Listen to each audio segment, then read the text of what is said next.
What is up, everybody? I'm Patrick Randomness, and in today's video we are going to be working on finishing up my deck of cards.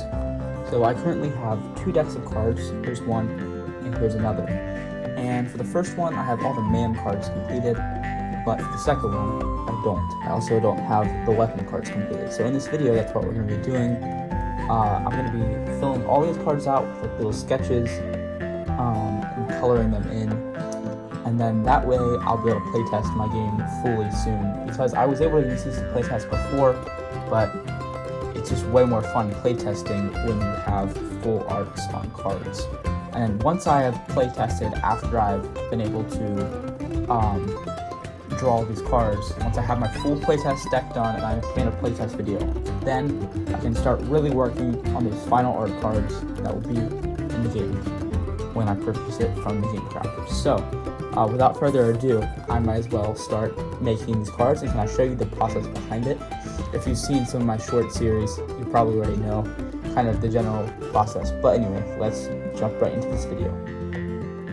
So before I do the art for these, I wanted to talk about the characters that are on these cards. And most of these characters, they came from your ideas. I might have tweaked them a bit, but most of them came from you guys, either through Discord or through YouTube. So thank you all for submitting your ideas. I think most of them are here, and if they're not here, that might mean that they're coming in a feature set. So yeah, but anyway, I'm going to start off with King Fathom here. This is actually a character that I came up with.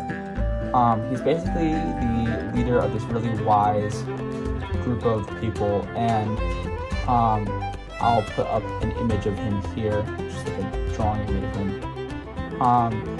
He's the wielder of the blue flames of knowledge, and he knows like many things about the universe. He can kind of predict things that are coming up, and he knows what has happened before his time.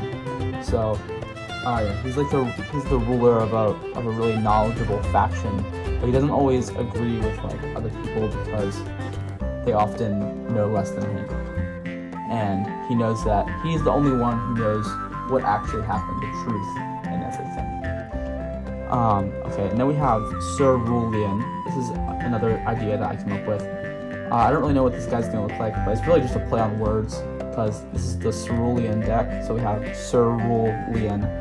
Just kind of funny card, I guess. Now we have Tungsten Cube. Somebody gave me the idea through YouTube, so that's gonna be one of these cards. Bearbot, this is somebody on Discord, basically just a robo bear guy. Fedora, scientist. So I'm gonna have a Fedora clan member on at least one man card in every deck. They're kind of this network of spies that just kind of show up a lot in the game. So that's kind of my plan for them. And then we have Blue Jacket, which in the first set, there's a character named Goodby. I'm going to show an image of him here, but this is basically Goodby's sidekick, and now you can see kind of my drawing of him. These are both from a comic series that I made a while back. And then over here we have Derpy Turtle. This idea was submitted through YouTube with comments by somebody. Now we have Reindeer. That's one of my ideas. Then these two guys, Burrito Bro Bob and Burrito Bro Billy, they're my ideas, but they were kind of inspired. The art specifically was inspired by Grapple Grid's TCG, so make sure to check him out. Link to his channel is in the description. So here we have the level 1 man cards, and originally when I recorded this section that you're seeing here, I said that I was going to let the audience come up with ideas for these, but then I changed my mind and I actually made a lot of ideas because I had so many ideas and I just wanted to get the deck done with. So you will see what those are later on in the video. I'm not going to spoil them yet. There are a bunch of references in that. Now moving on to weapons, I think most of these ideas were from Discord, so thank you all for these ideas as well. Echo Hammer, this part has some really cool lore that I'll talk about later in the video. Yeah, I forget who submitted this, but it was a really cool card. Then we have Munchucks. I'll talk about that later as well. Pattern Scrambler. I actually made the final art for this one already. It's one of the few digital arts that I'm gonna have in the deck, so it's kind of cool. We have Rat Launcher. This is another cool idea submitted through Discord. And then we have Butter Knife, which is one of my ideas. So these are pretty much all the cards that I have here. Now we need to get to sketching the characters and then coloring. So now I'm going to be walking you through how I made one of my cards called Little Snack, which is a reference to Epic Underworlds. So every card starts with this blank card template that I made.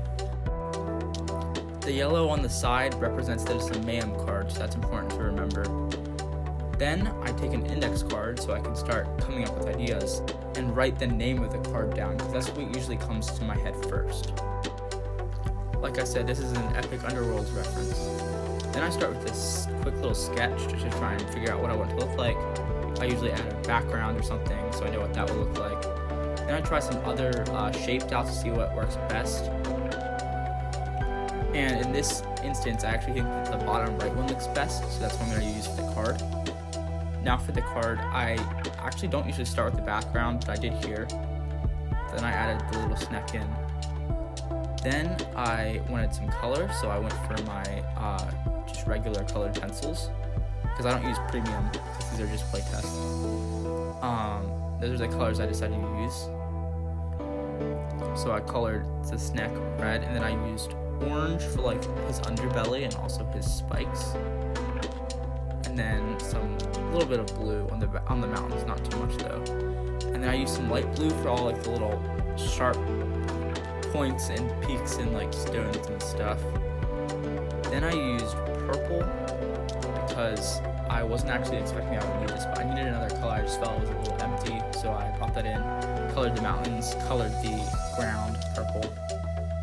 And then that was the card. I also wrote Little Snack in the little box at the top.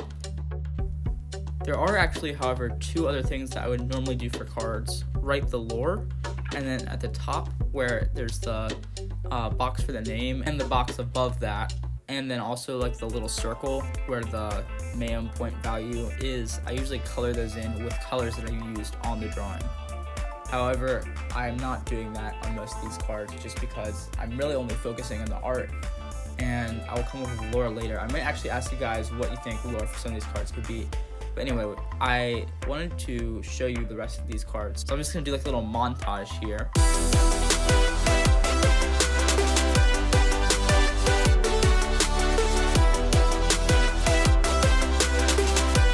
So with all those cards complete, I also wanted to show you some other stuff that I've been working on, also to do with the cards.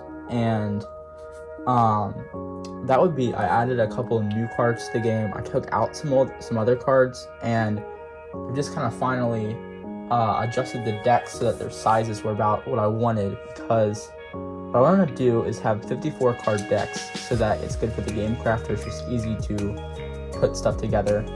And what that actually means is I'll have 45 cards, which this will make sense in a second. So of those 45 cards, we have 15 mayhem cards, 5 weapon cards, 10 upgrade cards, and then 15 abilities. That's 45. Then, to get to 54, we still need 9. And what I want those 9 to be is 5 time cards, which you can put into the game to make it take longer depending on how much you put in. And then we'll also have like a scoreboard tracker card and like a general rule card with like tips to remember during the game. A couple stuff like that to fill it up to 54 is my plan. But anyway, we had some cards that weren't really related to the current deck, but I still want to use them in the future, like Catalyst. I want to use this as like a crystal card. Not really sure what the ability should be, but that can come at some point in the future. I don't really want to have it in the flame inspired set, so that's one that I took out. I also took out Adrenaline, which I'm going to put in the lightning deck because it fits well with the theme, as you can see here, and as the I think it will play well with the cards that I planned for that. Not really talking about that too much because that's kind of a future thing. Also, Salvage, it's going to go in like the mechanical set that I do eventually. So all those will come later. So to talk about the new cards that I added, there used to be 5 burn cards in the deck. Now there's 7, so that's going to get really crazy. We can have a lot of cool combos and stuff with those. And there's 3 other ability cards that kind of manipulate those burns. We already had Fireball and we already had Backfire, but now we have Traitorous Flames, which allows you to steal all of your opponent's burns. And I was playtesting this the other day, and it's actually so overpowered, so insane. But I really would keep it in the game just because it's funny. It's not the most balanced thing, and it can really turn the tides, but it's really fun to play. Because yesterday, when I was playtesting, I stole 5 burn cards from my opponent, and I already had 2 myself. And then I played those on the opponent the next turn. They had to discard 7 cards. Like, that's insane. So, very, very powerful card there. Then for the upgrade cards, I took out those 3 that I mentioned earlier and added these 3 new ones. So we got Rising Phoenix, which after discarding cards due to being burned, you can draw and play 1 card for each man point your opponent has more than you.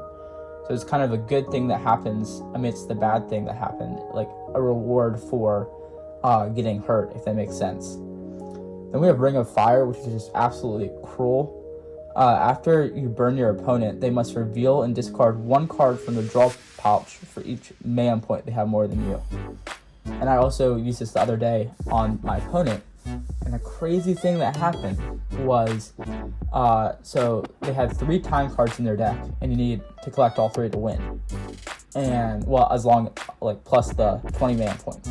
And what happened was, I played this card, they drew those 3 cards, and among those 3 cards that they drew, or I think they had to draw 3. I could be wrong. Could be a little more. Could be a little less. But anyway, among those cards that they drew was one of those time cards, and it went all the way down to the bottom of their deck. So in order to beat me, they would have to cycle through their entire deck just to get to that, which is so funny and so it gotta be so annoying. And they almost did win, but I actually won. So, and finally we have this other upgrade card. Flame Infused Weaponry, which I made a final art for. I'm going to show here. You may play burn cards on top of weapons, and that increases their attack power by 1. Not necessarily super helpful, but could be. It just depends on what way you're going to play it. I also finally colored in my other Totem of the Elements. This is an upgrade card that you need to get both sides of to use its power. It's very powerful, and it works for every element in the game, which is going to be helpful. So this is probably kind of like a staple card that you want to have in your deck. Whenever you activate an element card, immediately draw and play 1 card. And all these cards that I just mentioned are element cards. So basically every time you interact with those, you get to draw an extra card, which is very helpful. Finally, we have this Let's Eat Pizza I added to both decks. Just draw 3 cards, play them, kind of helpful. So yeah, those are all the cards that I just added. And yeah, with that out of the way, that's basically this devlog. Thanks so much for watching. We have a lot of videos in store because I'm on spring break right now and I have plenty of time to record and work on stuff. So stay tuned, and yeah, it's a great time to join the Discord, great time to subscribe. Alright, okay, I'm sorry I said that, but there isn't really such a thing as bad publicity like Grapple Grids keeps saying in the Discord. So without further ado, I'm going to sign off on this devlog. But yeah, stay tuned. I'll see you in the next video.